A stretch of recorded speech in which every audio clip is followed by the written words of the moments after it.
Y hemos estado viendo algunos salmos de gratitud. Del David, vimos en el estudio pasado el Salmo 32. En esta oportunidad, con la ayuda del Señor, vamos a ver el Salmo 34. Y voy a invitarlos a que lo busquen en sus Biblias y vamos a hacer un ejercicio, ¿no verdad? Vamos a leerlo. Vamos a leerlo todos juntos. No les voy a pedir, si ustedes quieren se ponen de pie, si no pueden hacerlo tranquilo ahí donde están sentados. Pero vamos a leer por lo menos sus 10 primeros versículos. Nos dice este salmo, estamos listos juntos,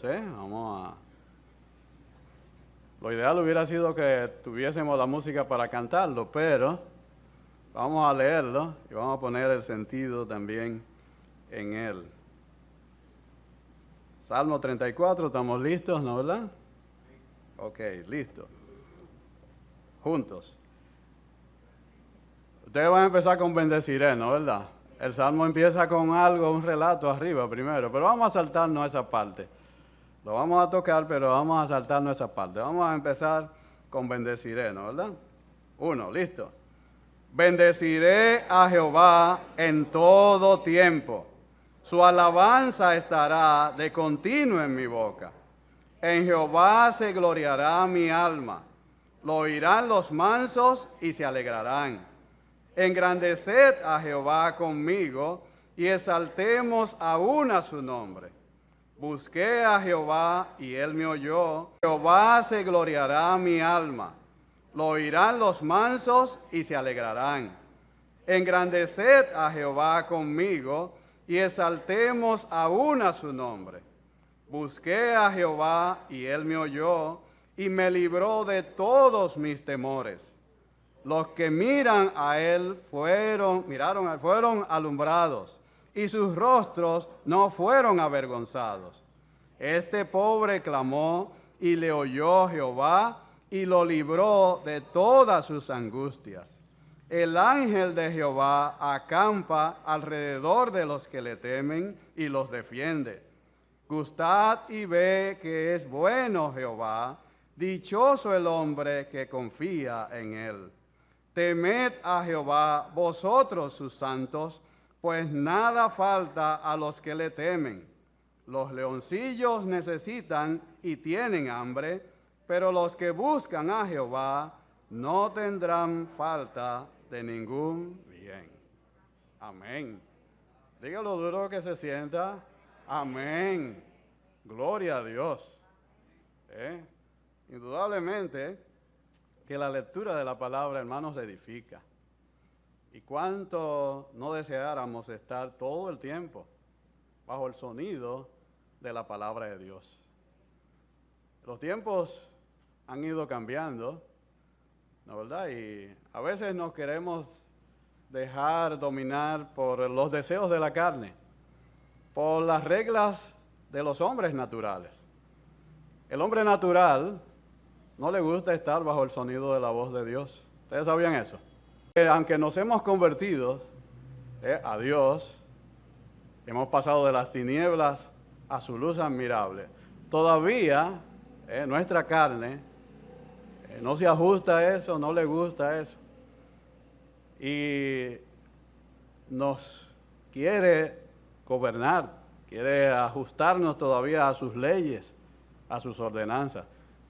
Y muchas veces, aunque en nuestro espíritu deseamos mantenerlos todo el tiempo que fuera necesario bajo el sonido de la palabra de Dios, el cuerpo empieza a cansarse, le comienza una comezón, y me pica aquí, y el asiento sí me molesta.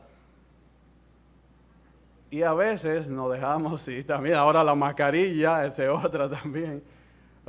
Y a veces nos dejamos guiar o controlar por esos deseos que sabemos que no son nada santos. Vamos a pasar la eternidad contemplando a nuestro Dios, escuchando su voz. Toda la eternidad, hermano. Entonces tenemos que ir aprendiendo a ajustar nuestro cuerpo, que no se quiere convertir, que no se convierte. Al final, esto se queda. Tenemos que ajustar a nuestro cuerpo a los deseos de nuestro espíritu. De nuestro espíritu que debe estar cada día más en contacto continuo con el Espíritu Santo de Dios, para que así, real y efectivamente, la palabra de Dios, hermano, nos guste y amemos estar siempre bajo el sonido de la palabra de Dios. Así que continuando con nuestro tema sobre la gratitud y conociendo que la iglesia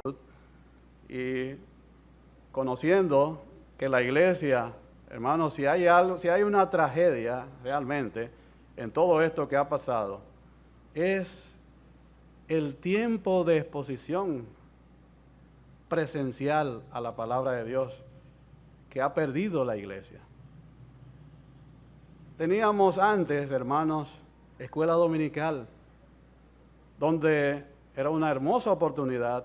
Durante muchos años habíamos estado casi de manera ininterrumpida, manteniendo una gran cantidad de niños bajo el sonido de la palabra de Dios, conscientes de que solo el contacto con la palabra de Dios, de esos niños, podía transformar sus vidas y quizás la vida de muchos de esos hogares donde la palabra de Dios no entraba, donde el único contacto quizás que podían tener era quizás ese domingo, en esos momentos que aprovechábamos en la escuela dominical con esos niños.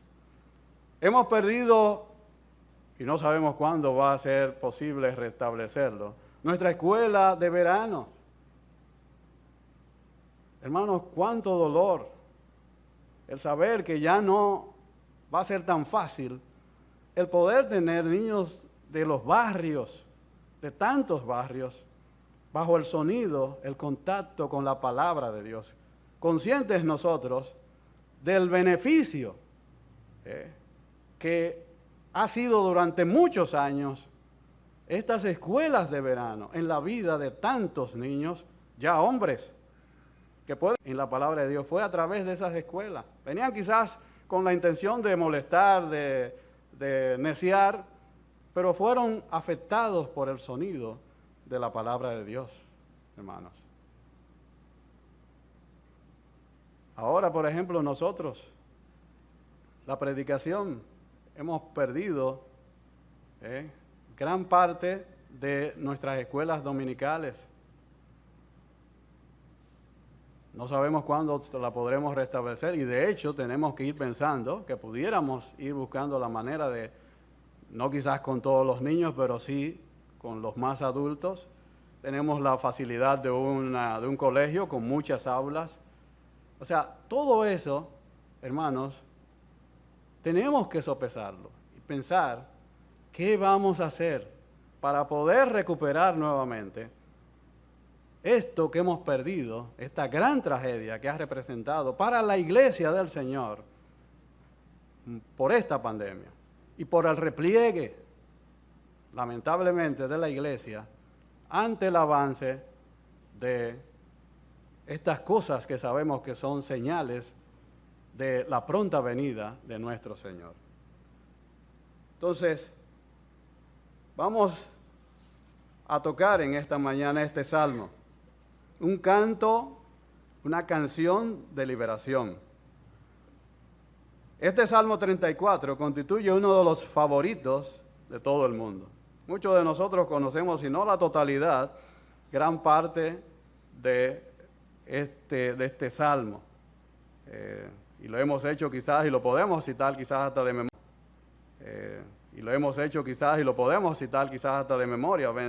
Bendeciré a Jehová en todo tiempo, su alabanza estará de continuo en mi boca.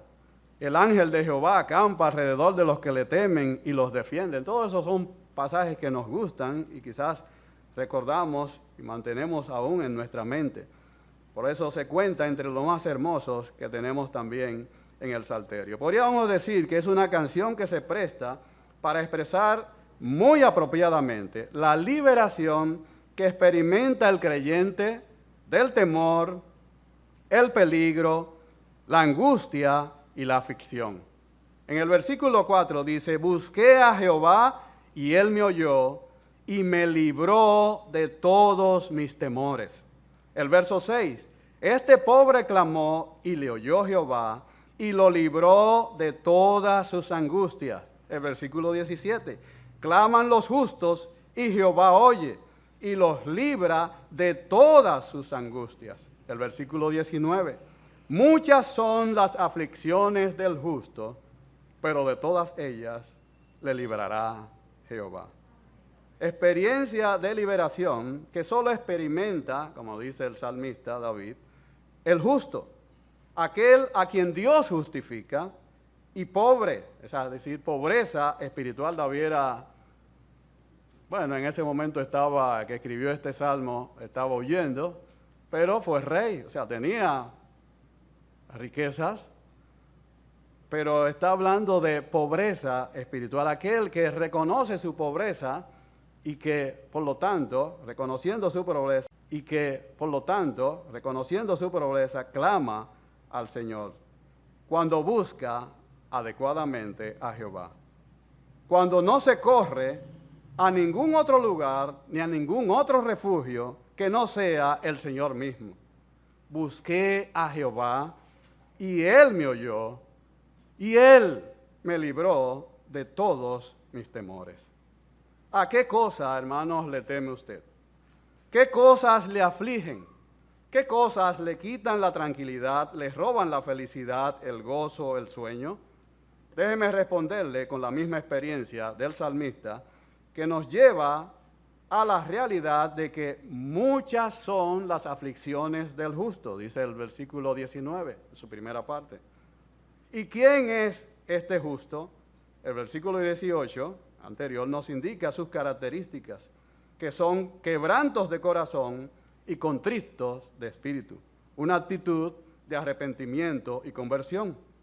Así es que si usted como creyente pensaba que abrazar la fe cristiana le garantizaba el no tener ni problemas ni aflicciones, déjeme decirle que es todo lo contrario. Que a lo mejor tenga más aflicciones que los impíos. El Señor mismo, nuestro Señor Jesucristo mismo, advirtió a sus discípulos que en el mundo tendríamos aflicción. En el mundo tendréis aflicción, San Juan 16:33. Ahora bien, lo que sí nos enseña David en este salmo es la garantía que da Dios a los justos, que sufren bien. Lo que sí nos enseña David en este salmo es la garantía que da Dios a los justos, que sufren aflicciones y que aunque éstas no van a dejar de presentarse, no van a dejar de llegarnos tarde o temprano, que podrán ser diversas y muchas, pero nos dice el salmista, de todas ellas, absolutamente de todas ellas, nos librará Jehová. Este salmo tiene un encabezado extraño, un tanto extraño. En el verso 1 nos dice, Salmo de David, cuando mudó su semblante delante de Abimelech, y él lo echó y se fue. O sea, ese es el encabezado que vemos a veces en letras pequeñitas arriba. Es parte del salmo que vemos al principio de este salmo. Esta descripción, David en ella no entra en muchos detalles, pero en 1 Samuel, capítulo 21, y versos del 10 al 15, encontramos un breve relato de lo que fue la experiencia que dio motivo a este salmo. 1 Samuel, vamos allí, capítulo 21.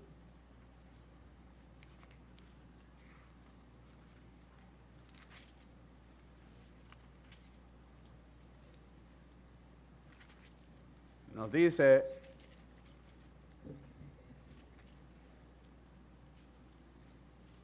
los versos del 10 al 15,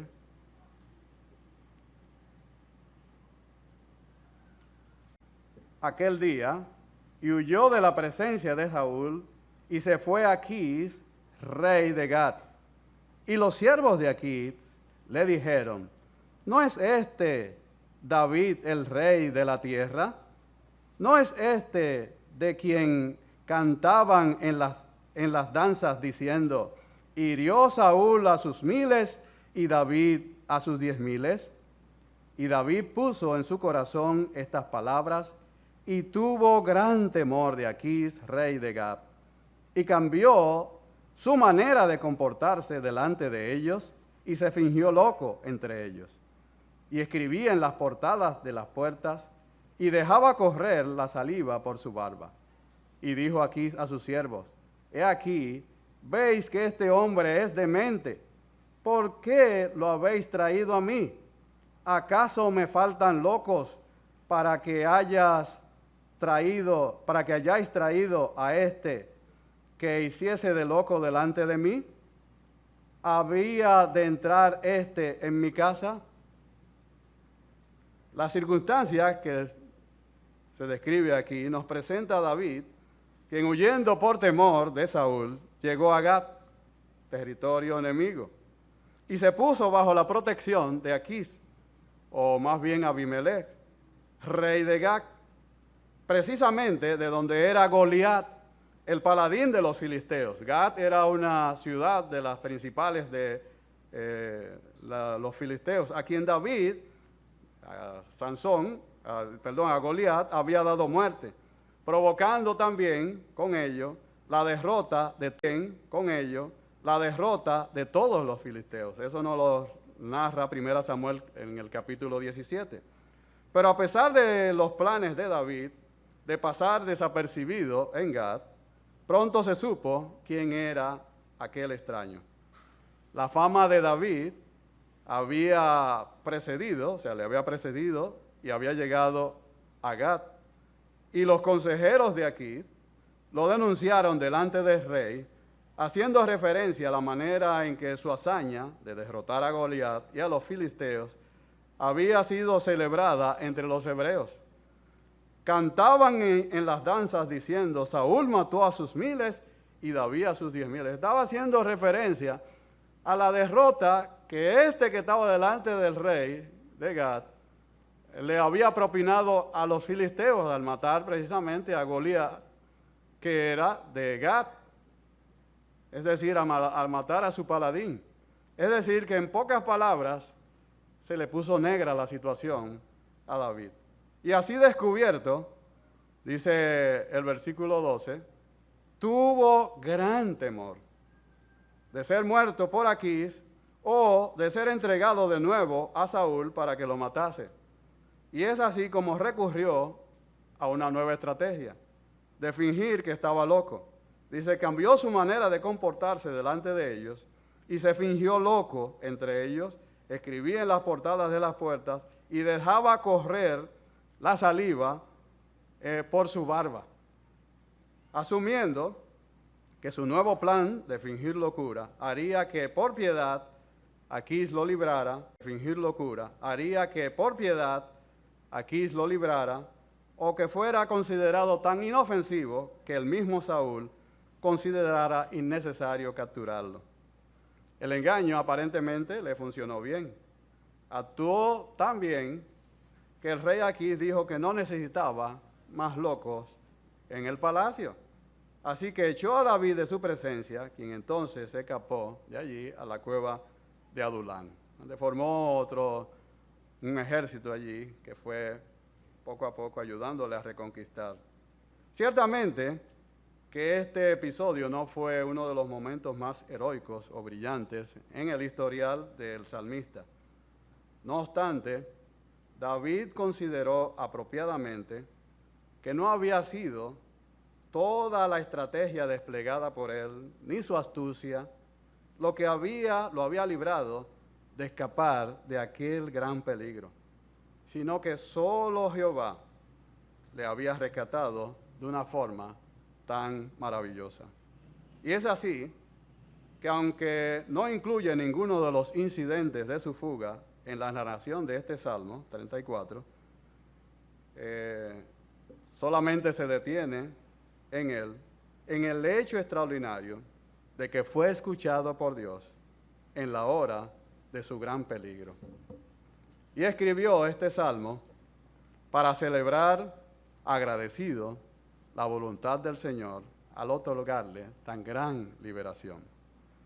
David tiene la intención, hermanos, de conmemorar este evento con propósitos didácticos, tal como vimos que prometió relacionado, donde él dice: entonces enseñaré a los transgresores tus caminos, y los pecadores se convertirán a ti.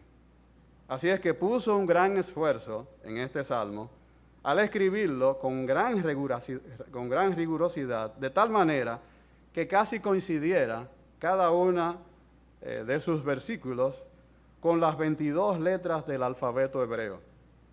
Es un salmo alfabético, en un estilo acróstico.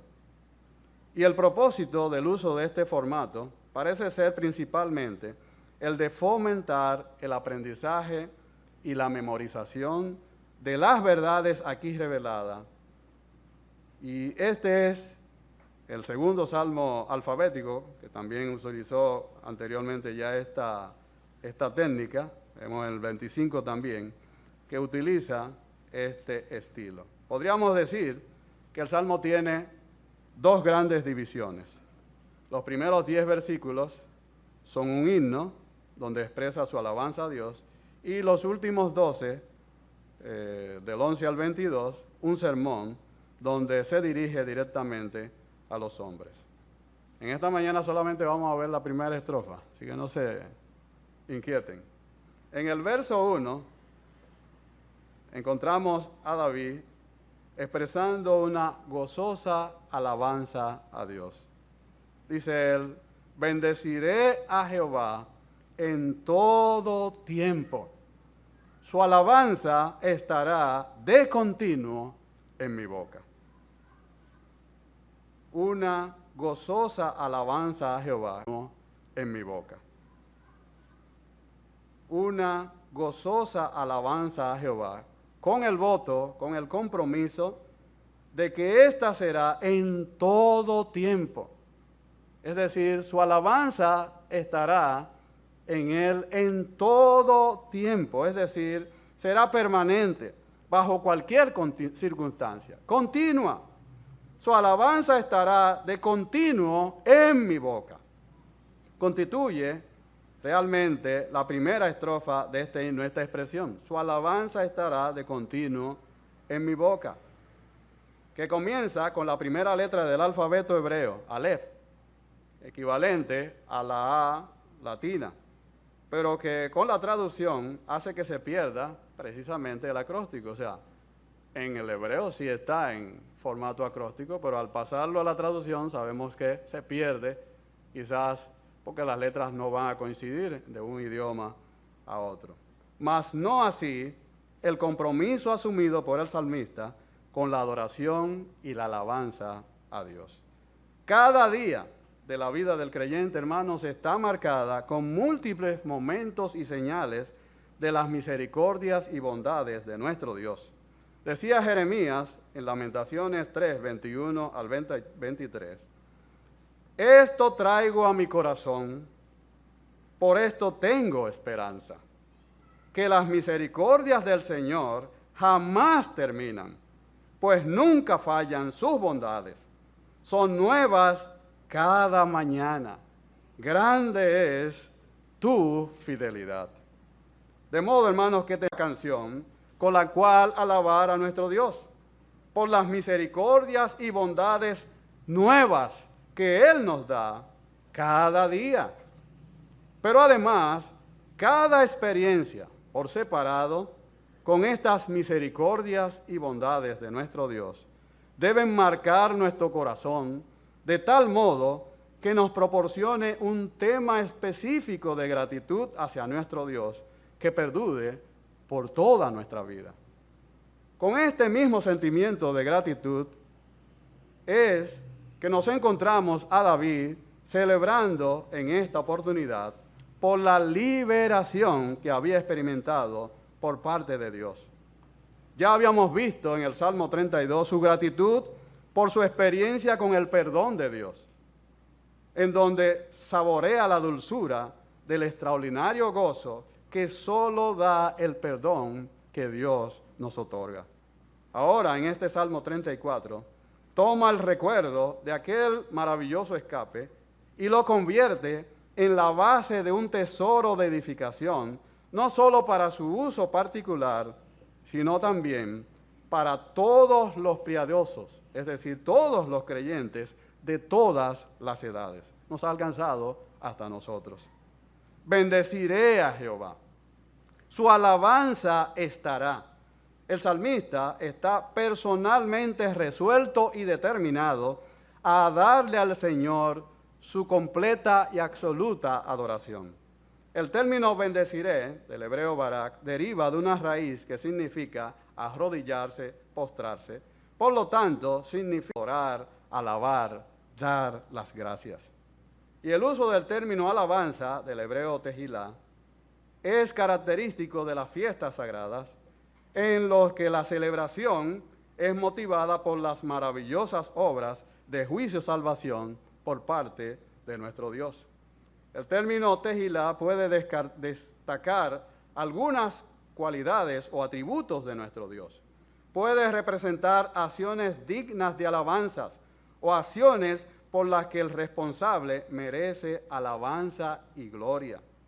También puede representar las palabras o la canción a través de la cual se alaba a nuestro Dios en público o mediante las cuales su gloria se declara públicamente. Cada persona decide cuáles habrán de ser sus prioridades y el orden que éstas tendrán en su vida. Él mismo, su protección personal, la familia, el trabajo, las riquezas, los placeres, lo espiritual. Y el cristiano, hermanos, no es la excepción.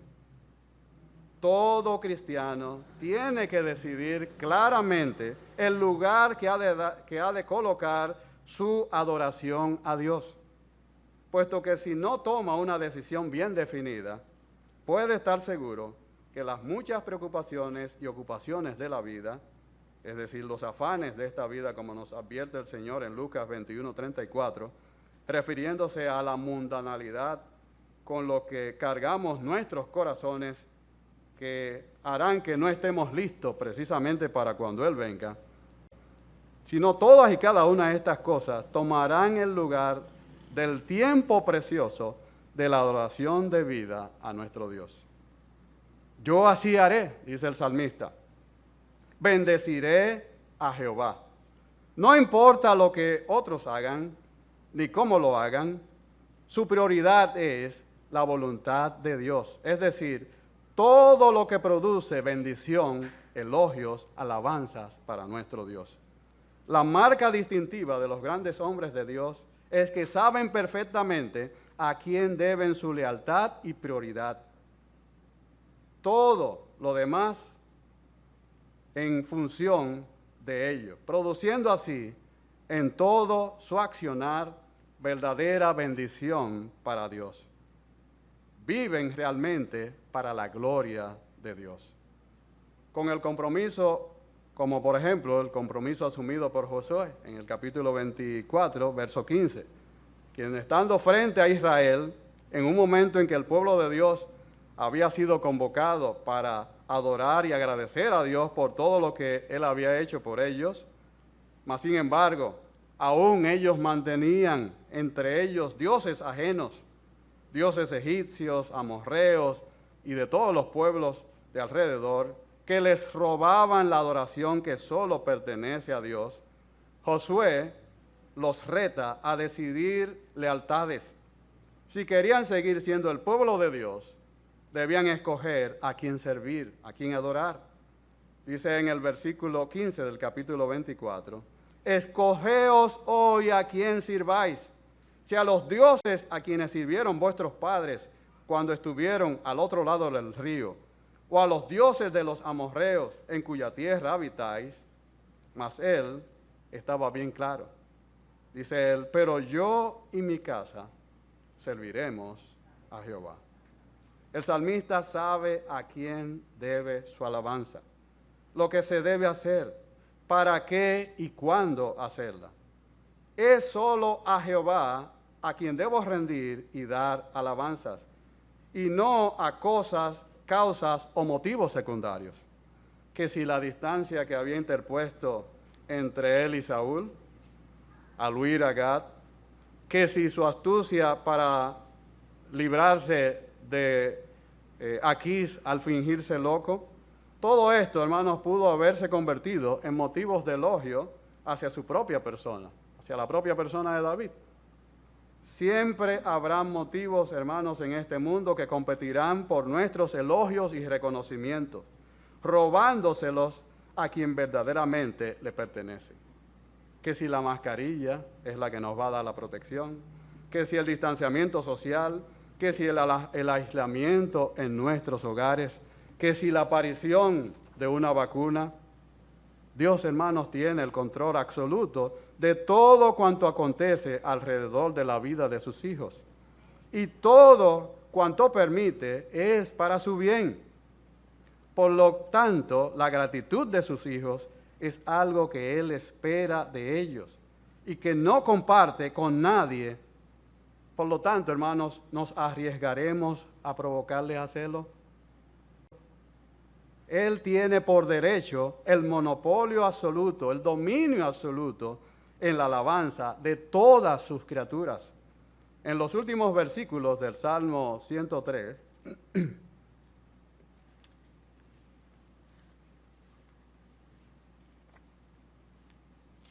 los versos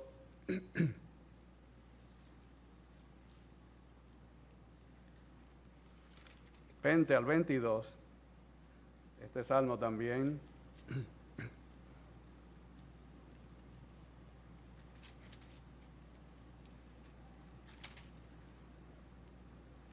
de David nos dice,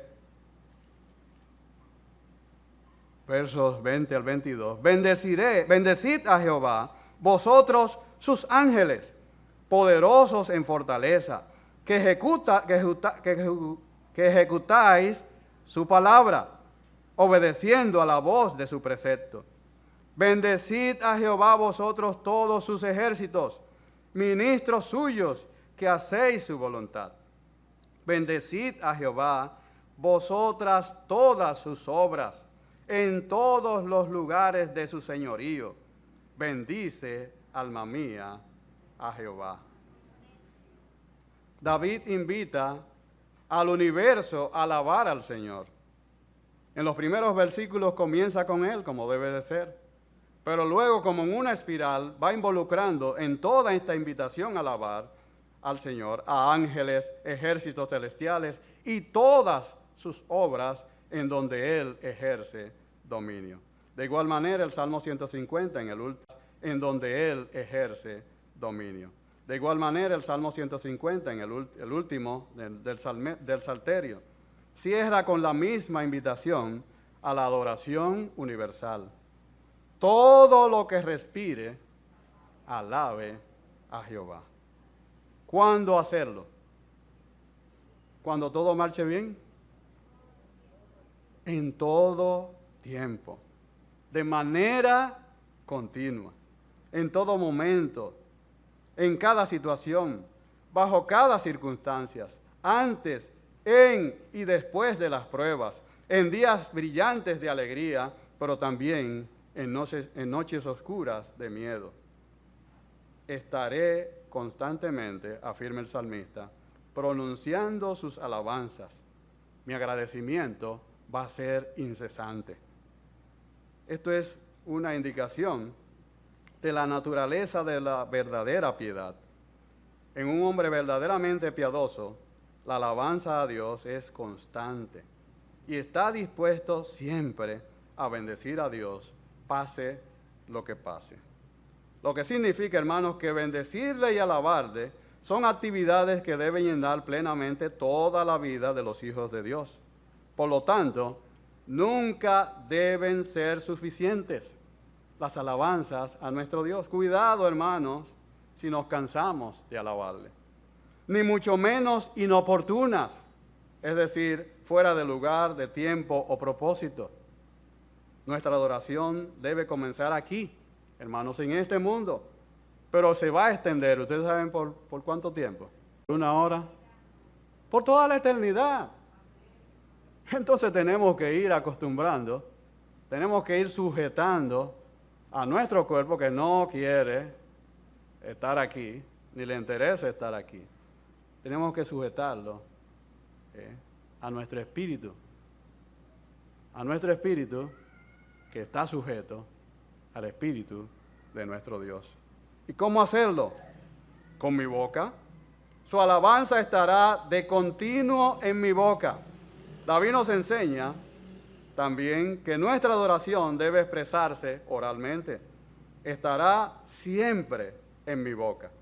Nuestro agradecimiento al Señor no debe, hermanos, ser fingido.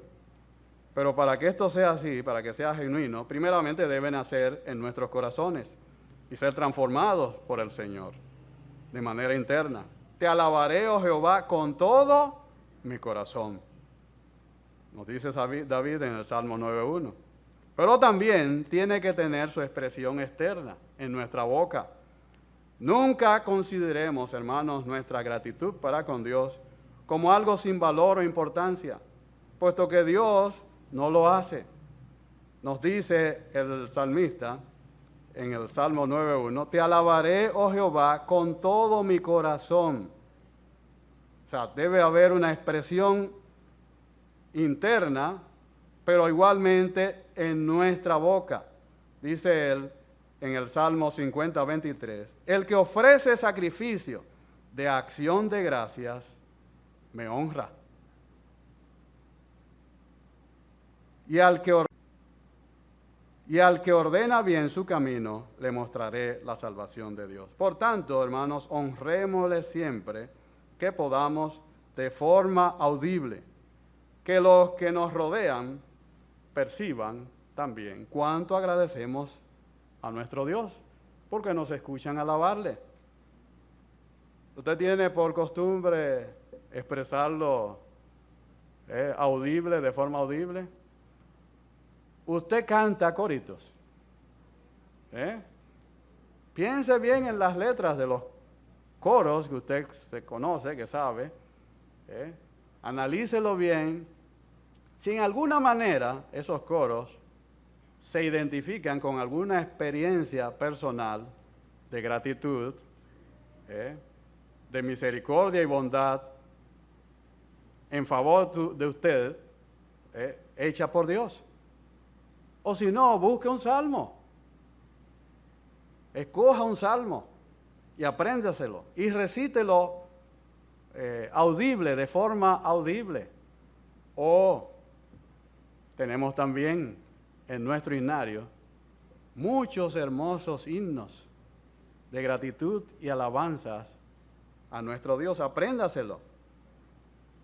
Y qué mejor manera precisamente de alabar a nuestro Dios que a través de las hijas del canto, como llama Eclesiastés 12:4 a nuestras cuerdas vocales, donde dice, y todas las hijas del canto serán abatidas, refiriéndonos o revelándonos que con la edad la voz va quedando ronca, refiriéndonos o revelándonos que con la edad la voz va quedando ronca e insegura, se va poniendo temblorosa, hasta que no queda lugar para cantar.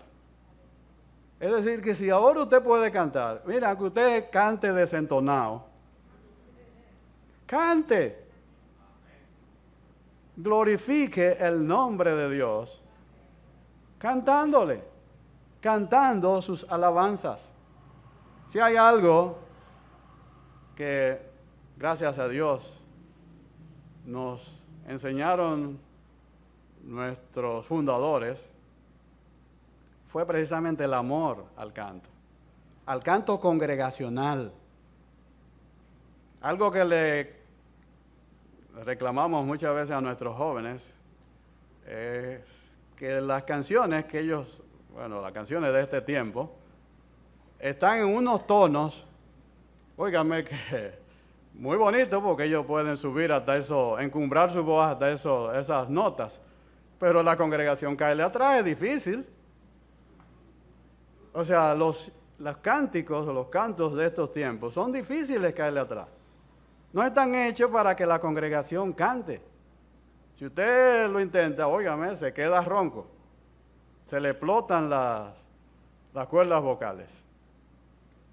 La idea es, y eso es el propósito de los salmos, que la congregación los cantara en sus alabanzas al Señor. David toma esa experiencia, se toma el tiempo en un himno para ser cantado. No solamente para cantarlo él, sino para que la congregación de Israel tomara esas palabras y las hiciera suyas. Y pudiera canalizar su alabanza a Dios, la experiencia de cómo Dios lo había librado a cada uno de nosotros de forma individual, de forma particular, pudiéramos canalizar a través de esas palabras y de esa experiencia del salmista nuestra alabanza, nuestra gratitud a nuestro Dios. Así es que antes de que la edad limite nuestro servicio a Dios, hermanos, alabémosles con verdaderos cánticos espirituales, como hace David, que salten a nuestro Dios entre sus muchas bendiciones